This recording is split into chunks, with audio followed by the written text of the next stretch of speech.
This 7-story structure is about to undergo the ultimate building inspection, a simulated earthquake. On the largest shake table in the U.S., University of California, San Diego researchers reproduce quakes to evaluate safer engineering designs and find new ways to make older buildings stronger. This footage is from the table's very first test back in 2005. The building was subjected to mechanical shakes that copied the ground motions recorded during the 1994 Northridge earthquake that rocked LA.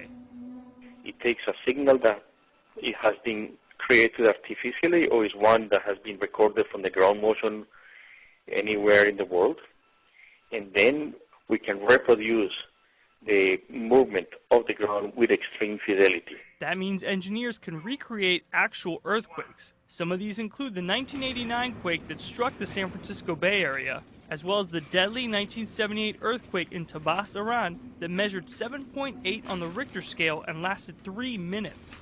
Basically, the table is like a crash test for buildings, and Restrepo and his colleagues are coming up with new engineering techniques to better help buildings and their occupants survive these head-on collisions with Mother Nature.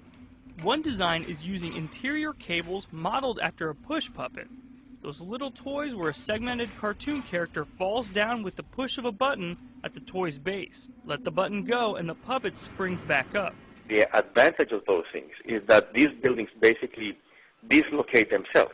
Of course, the building doesn't collapse like the puppet does, but just moves enough that the rigid steel and concrete of the structure wouldn't bear the entire brunt of the quake's force.